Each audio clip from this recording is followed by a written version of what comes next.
Well, good morning, guys. Welcome back to Tactics Talk with Guido. Hey, we're gonna do something that I've talked about a bit in the past here, and I've been meaning to kind of get to. We talk a little bit about older gamers today. I know a lot of the community are older gamers, and we all have our different challenges. Even if we're not old, we have our different challenges, whatever the case may be. Disabilities, cognitive stuff, whatever the case is.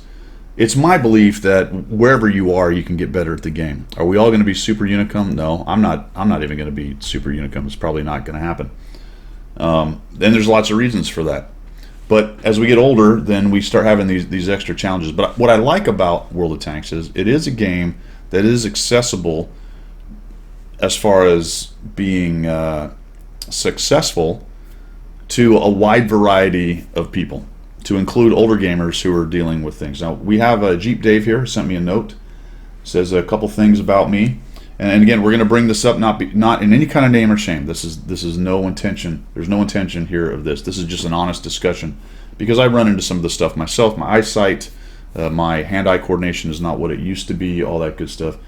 Old man reflexes, color blindness, and constant battle with carpal tunnel. Obviously, playing video games is going to exacerbate that. So you'll see zooming in to help with aim and some jerkiness and mouse movement, because I have to use a thumb trackball. So right off the bat, a little bit of a limiting factor. Can you still get good with that? Absolutely. Other than that, recently dropped down to tier 4 a bit to try and work on some fundamentals as I was struggling at higher tiers. So I have a couple tier 4 battles we're going to take a look at. We're going to discuss these things, because I think that there's a lot of things you can do, guys, if you're an older gamer in this game. Positioning, knowing when to move, knowing when to get out of bad situations, nailing down fundamentals that aren't hand-eye coordination twitch skills, because there's a lot of that in this game, which can take you from whatever your baseline is and shift you upwards.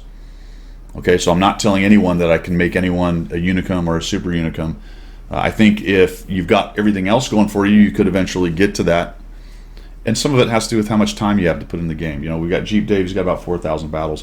We're going to take a look, though, at his stats here real quick, just to talk about a couple things he might want to think about. Again, having nothing to do with name and shame or any of that mess. So Jeep Dave is at 47.69. He's actually not far off of average right there.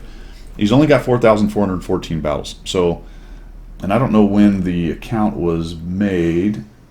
Okay, so he just basically started with this account. Whether it's a reroll doesn't really matter. If he's a brand new player who's just started, then there's so much to learn that's going to improve your win rate, which is just knowledge based there, Dave. And so don't get frustrated. I know you said, hey, I'm going down to 4. My advice to players any age is 6 to 8 is the place to learn the game. Once you get past, hey, how do I drive and shoot, which tier 4 and 5 is fine for that. If you really want to start getting better, it is tier 6 to 8. 4 is fine, but there's a lot of random chaos and anarchy going on at tier 4 for lots of different reasons. So I don't think tier 4 necessarily, other than maybe at times to stroke the ego, because you're going to have probably better games as you get experience down at tier 4. That's just my opinion. If tier 4 is the place where you feel like you're learning, or at least getting better right now, then by all means. But I think 6 to 8 really is the place. So we're sitting at 833 average damage. That's hard to quantify, because you have to look at the average tier. But if we look at how much you've played tier 8, probably low on that. So we need to start figuring out how to get more damage. And you might go, well, duh. Exactly, right? Yeah, duh. I need to do more damage. But how do we do that? Is it just, well, I can't ever do that because I don't have the twitch skills and I'll never get there? No, not really. What we need to do is start playing the tanks that suit us, get us into the positions that suit those tanks, and then start working on getting one more shot a game. And then once we learn how to get that one more shot a game, which a lot of times means we last a little longer. So let's key in on a couple things on that. Number 1, 53% hit rate. Based on what you were saying and your challenges, that one's probably going to be hard to increase. You do have a lot of ARTI, so there's some noise in that data based on ARTI right there. So we really have to look at it and go, what's my hit rate in particular tanks, to start getting an idea of whether we need to start working on that. And some of that may just be, some of that is putting ourselves in the right position and aiming at the right spot. regardless of what our challenges are from a mechanical standpoint with either hands or eyes right there. I think you can increase this with some careful, considered gameplay. Obviously, that's a generalization. You're going to have to look at your own situation and see if any of my advice can help you with that. But that's one thing I would start considering right there. All right, how do I work on getting better shots? How do I create better shots? And that has to do with positioning and moving the tank around on the map, not necessarily just twitch kind of skills. The other thing I wanted to look at here was survival rate, which is at 29%. That's actually not bad, and it's definitely in the ballpark. It's definitely in the ballpark. Remember, folks, when your survival rate is higher, you're lasting longer, your vote is still involved in mid to late game, and that is how you win the close ones on this game. If you look at it and you want to say 30% you win, 30% you lose, no matter what you do, 40% you have a decision, or you have the ability to affect, or maybe it's 40, 40, and 20, whatever it is. It's that section of games out there that what you do has a large impact. Sometimes you do 8,000 damage and you were going to win anyway. Sometimes you do 8,000 damage and you were going to lose anyway. All right? Not to say that you just give up and that you don't have agency, but just to say that those particular games are going to be very difficult for one side or the other to change. It's that 20, 30%, whichever way you want to look at the math. And I know that some guys have actually done the math, and it's somewhere between 20 and 30% of games where what you do has a critical impact, and that's the ones that you're trying to get better at. And you want to last into the end of those matches so that you have a vote. All right, so you're close. You're close, but we want to try to work on getting to that mid to late tier stuff a little bit more. That can also be, there's also some noise in that data from artillery, because artillery tends to live for a long time / often don't die even when they lose, kind of thing, or more often than other tanks. Let's just put it that way. So a couple things to think about right there. Just your damage ratio is not bad, dude. 1.08, that's in the ballpark. If you're doing as much as you do, if you're doing as much as you take, you are at least contributing right there. Just get up this thing. Oh my gosh, what's going on? You're okay. Help me. Okay. All right, hold on, guys. All right, this video is going to keep going here in just a minute. All right, you're at least contributing at that point, and that's a good thing. And that's a good thing. All right.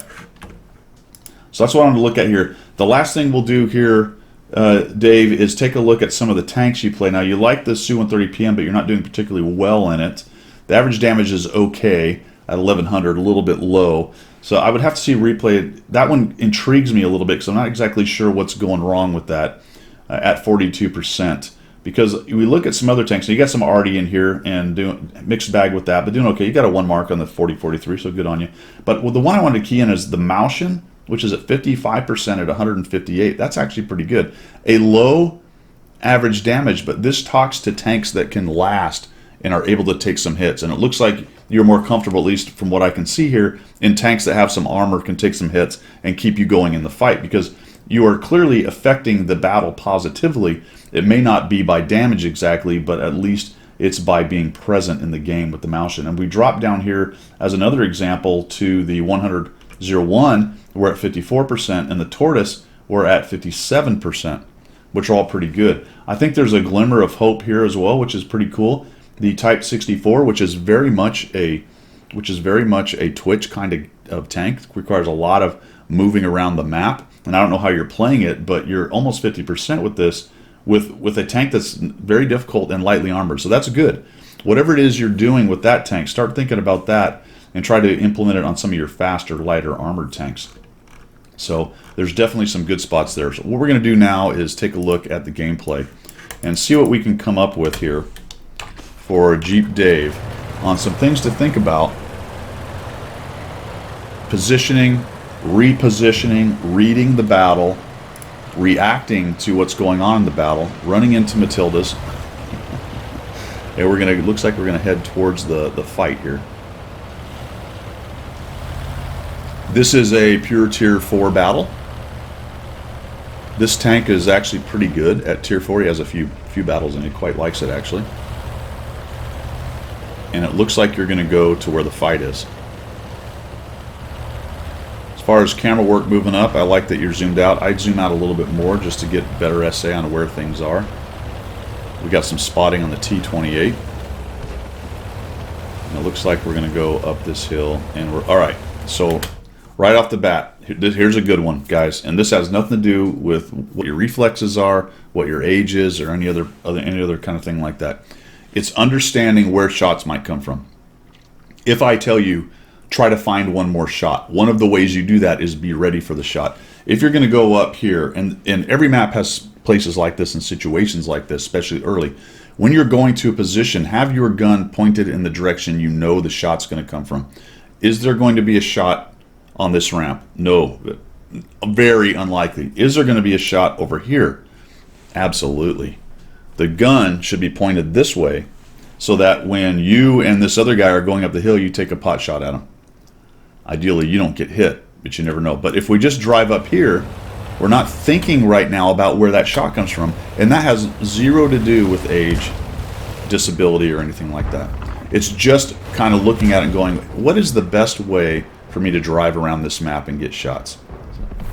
Now, I don't know what happened there because you definitely had a shot on this guy. He's right there. So, yeah, maybe you just missed it. There we go. Now we got it. Now, I will say, potentially for you right there, and it looks like you were trying to get, yeah, it looks like you were trying to get the bush set up so you didn't get spotted.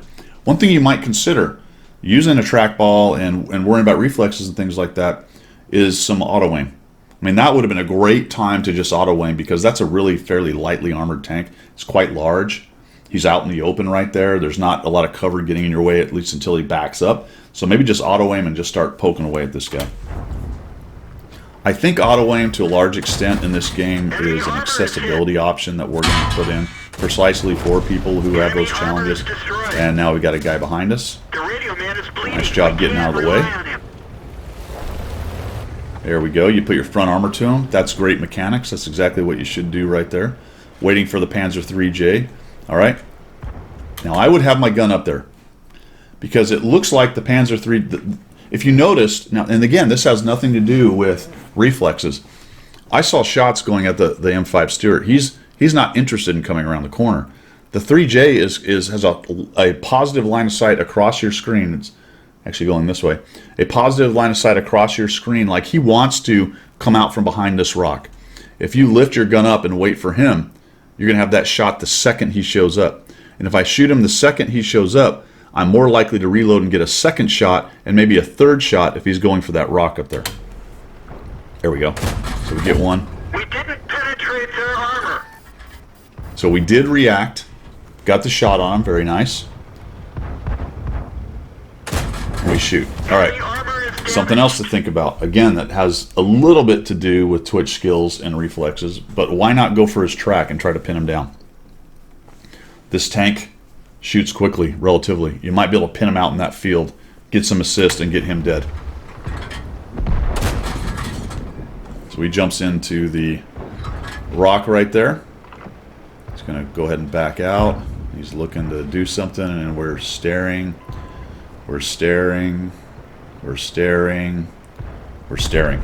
The reason I say that, again, has nothing to do with reflexes and whatnot. It's, oh, he's behind that rock taking all kinds of shots. I doubt he's going to come out. What the hell else is going on? Ooh, what the heck? We got three guys right here. There's a guy there. There's a guy there. All right, what's my plan? Where's my next shot? How do I get one of these dudes? Oh, by the way, look over here in the top right. There's only so many tanks left. This is nearly all of them. They're all right here. What allies do I have? Okay, a couple guys there. They're holding them back. What else do I have? Some. Oh, there's a dude up here with me. There's some guys back here. They're all starting to fold in on the last tanks that are hanging out here. Where am I going to go? What's my plan? I do that instead of staring at where a dead guy is, because he's dead. He's getting absolutely flummoxed by the Panzerfizzle and the T-28. Right? So it's SA gathering, which again has nothing to do with reflexes. It has everything to do with kind of being a little more mechanical and thoughtful in what you're doing. Just go, hey, what's my general situation? And after I know my general situation, oh, he's coming out, I'll shoot him. Nope, he's dead, great. I've already started formulating a plan. So I've gone from sitting there staring stopping doing that and starting to look for the next shot. And if I tell you to start working on how to get the next shot, you do that by gathering the SA and figuring out where the hell I'm going to get my next shot, as opposed to staring at a dead guy and hoping he comes out and maybe I get a shot there. Maybe your movement is 2 seconds earlier if you do it the way I say, but that 2 seconds can be all the difference between grabbing several shots or not grabbing any shots. And now it looks like, all right, there, we're doing it, and we'll go for it. All right, and we'll sit here. And it's 2 Matildas, so we really don't want to get hit. And what are we doing? Okay, there we go. Penetration. This guy comes in. What I'd have done with him is I'd have gone forward enough to auto-aim him, not forward enough to get hit by the Matildas, and start shooting him, as opposed to backing up and just start waylaying this guy. Enemy armor This is a great auto-aim situation right here. We've lost half of our You missed a shot because you didn't auto-aim right there. Knowing when to auto-aim. Again, over-reliance is not a good thing, and I don't advocate that, but it was another great situation where a fairly lightly armored tank was YOLOing in. Just auto-aim and just fire. Boom. Hold this key down. Just hold the damn button down and let him have it. penetration. Nice job coming out and recognizing this. Go right for the next shot. There you go. Guy's dead. Remember, you've got hit points to give. Everyone else died. And we're at 819 damage. We got a kill. And probably left 3 or 4 shots on the table on this one, if we're honest. Now, can I look at anybody's replay, including mine, and go, here's 2 or 3, 4, 5, 6 places where you left a shot on the table? Absolutely. Absolutely. Does anyone ever play a perfect game? Probably not. Probably not. There's some that are pretty close. Some that are pretty close. But you can always critique what you're doing and go, how do I squeeze out a little bit more damage out of this match? And if you're honest, you look at those things and go, yep, it was here, it was there, it was there. Those are missed opportunities. There were reasons why I didn't do it. Let's take a look and see if those reasons are valid. If we can change mechanically what we're doing, if we can change mentally what we're doing, is it a combination of those two? What is it that kept me from getting a couple of those 5 or 6 shots? You know, it's not a case of, all right, here's the 6 shots you missed, make sure you get them next time. It's, all right, how do I squeeze another 1 or 2 of those? How do I claw another shot or 2 out of the game? And then once I learn how to do that, I'm a little bit faster, I gather my SA faster. How do I claw another shot or 2 out of the game? When you watch the Super Unicoms, they are fighting for shots every second. Every second. And it's not just going to come. You can't just sit down and go, all right, today I will gather SA like a boss, and I will squeeze the 5 or 6 shots out of the game that Guido said I can squeeze out of it. Nope. Building block, man. You got to start with the small things. But if somebody doesn't point out what they are, it's hard to do. Let's look at the second examples. Just some good things on the last one that I didn't really mention, but I liked the initial positioning. You put yourself in the right spot in that game to get the damage that you did. So that was a good thing. It's not a case of you went to a bush in the back and I have to sort of explain what the good position is. Let's figure out where you go here. Let's go. I already like it. You're already headed to the critical terrain and going to attempt to be a factor in the game. This is a top tier battle, so you can, to some extent, afford to be a little more aggressive depending on what you're facing. 3J is a tough tank, so he's gone up. One thing to think about here is, and is his buddy the P2640 with him or not? And he's also got an M5 Stuart. There's the Stuart. All right, so it looks like the platoon is together, and that is something to note. That has nothing to do with being old. You look at the rolls on each side, the tank rolls, who's here, who's who in the zoo, and you go, oh, there's a platoon. I just saw one of the platoon. Oh, there's the other guy in the platoon. All right, I now am a solo player facing a platoon of 3. I need to be cognizant of that and very careful about exposing myself because they're probably talking. Just assume they are if they're in a platoon. If they're dynamic, they may not be. But it's just something to think about. And right there, you had a couple shots. Had a couple shots. Shoot. Yeah, there you go. Nicely done.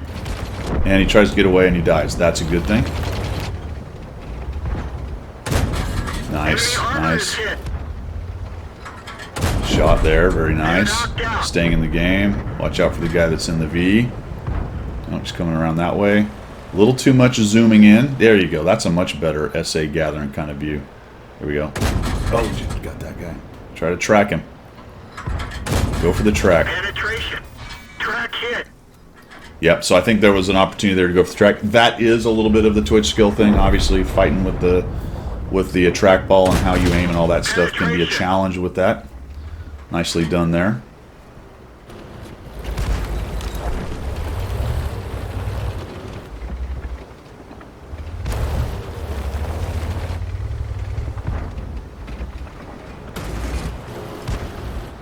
All right, I was silent there for a purpose because I think that's a very instructive situation that just happened right there. Your AMX-40 pushes in. There's only 2 of those guys that you see on the map, and you're hanging out behind this rock. So recognizing opportunities to leverage advantages has nothing to do with twitch skills, right? Now, it may be difficult to get in there and do the mechanical part of maneuvering close in, and that may be part of why you don't like to do that. But in this situation, you could have got in there and auto-aimed a couple of these dudes and helped that AMX-40. Once you start leveraging 2 different angles on guys and you're together, plus you do have more hit points than they do.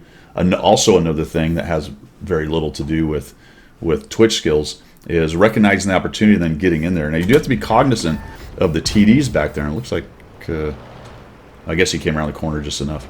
So just see how long the MX-40 is fighting, and you're just kind of hanging out back here. Nicely done there. You recognize it backing up. Good job. We're going to put another one on him. Also good. But get in there, man. Help that AMX-40. Because what you want to do is help your buddies keep as many hit points as possible. He's down to 54.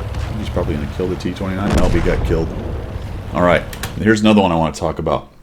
Notice that the MX-40 was killed by a Panzer 38T. There's a Panzer 38T on the enemy team, but he's not spotted. So where is he? Where is he? SA gathering. Probably back here. Probably back here. All those little things that happen in the game you can gather SA from. And he just got lit. There he is. Shot on him there. Very nice. He's backing out. Now move from cover to cover. There you go. So I think I would have been pushing up on that guy. Why let him have those free shots? If you push down this hill a little bit, let's see if you do it. Okay, even further down, because right now he has a pretty good view on you. If you get down to where this thing, the top of this rock is at the bottom of his tank, that means you've gone basically hull down on the 38T. Okay, the geometry of that. Right now, because it's so much, that rock is so much lower than the bottom of his tank, your entire tank, just about, probably the entire tank is exposed to him. Why let him have all that tank? Why not just give him the turret? So all you had to do is, as he was backing up, just shoot on the way, get down there, get yourself a nice little position, use that terrain, because you've moved lower down this terrain, it lifts up based on the geometry of it, and put yourself hull down against this 38T. That's what he's doing to you. See that rock he's using? He's giving you very little. He's having a hard time hitting you. There he goes. Now I see. There. Well, you saw where that position was, but you've decided to push in. Not a bad idea. There we go. Now he's busy with him.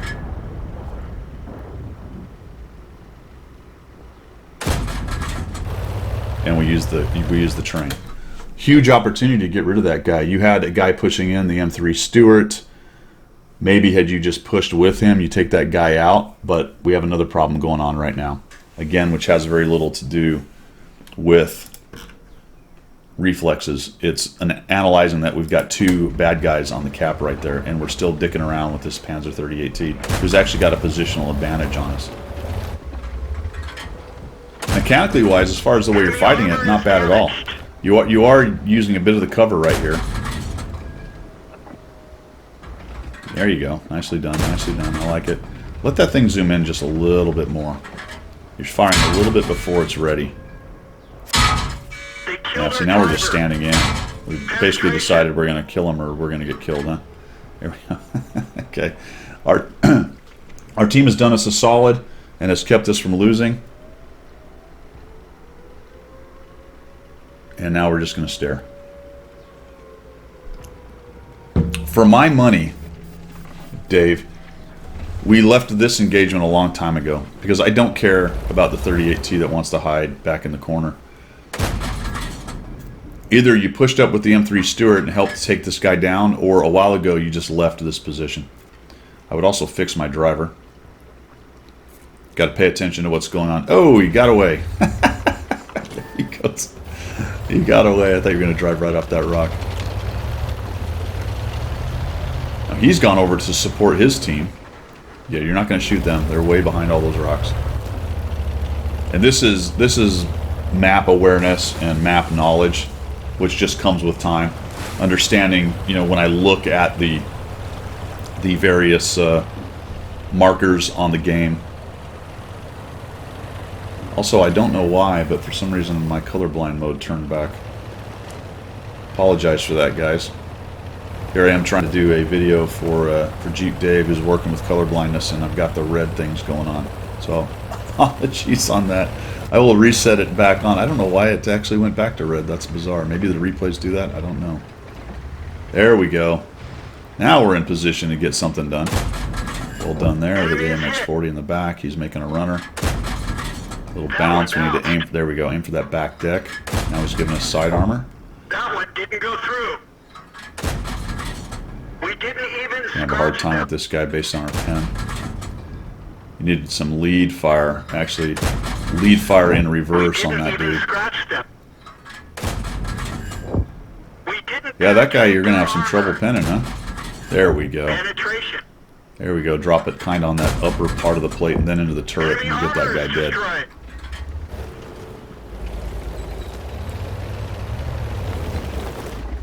Just some very timid maneuvering. Those guys are well out of range as far as they're down below rocks. As soon as you kill that AMX, start moving.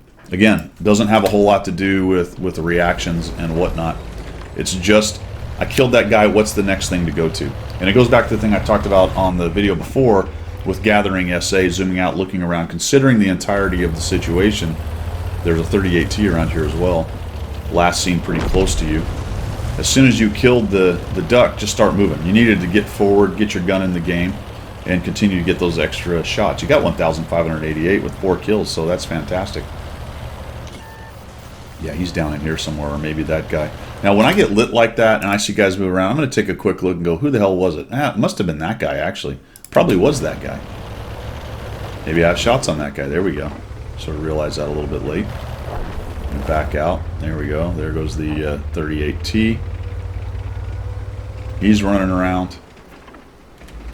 That guy's running around. So, why not prioritize the Panzer II-G?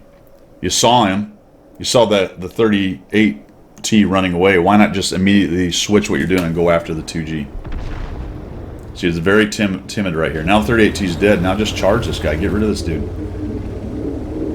When I say charge, I don't mean just drive out into the open. Start looking for shots and get towards him. So we spent a lot of time from the time we killed the duck sort of wandering around with not much of a plan. Consider the next guy that needs to die, and it was probably the 2G. You did have consideration of not letting the 38T snipe you from cover, which may have been why you got down into that low area, but once you kind of got SA on him, and then that's, oh man, that's where he went, right? that's where he went. You saw him go down the ramp. Again, you get a better sense of that when you zoom out and drive, guys. This is for everybody. You get a better sense of positionally which way guys went and what terrain there is and where they could have gone when you're not, I'm going to back this up, when you're not like driving in the driver's hatch of the tank or driving zoomed in. Now if you think you're going to get a shot, that's not a bad plan right there. But we're in here zoomed in and we come driving in here. Oh man, which way did that 2G go? I don't know. Okay, I'll zoom out a little bit. Yep, okay, so we'll head off this way. And we're looking this way, which, to be honest, I would be out like this. You're zoomed in. I would be out like, which way would he have gone? Oh, well, maybe down there, maybe up here, but we're only concerned with this. So as I come around this corner, I'd be doing this. I don't know if you watch me play, but I'm doing stuff like this. Where is he? And because this doesn't see the guy, he's on the mini-map, as well as something like, oh shit, there he is. And you swing your gun immediately, you put that pipper on, you right-click, auto-aim, and you start letting him have it. We're like, oh crap, there he is. Target acquired. Nice, there you go.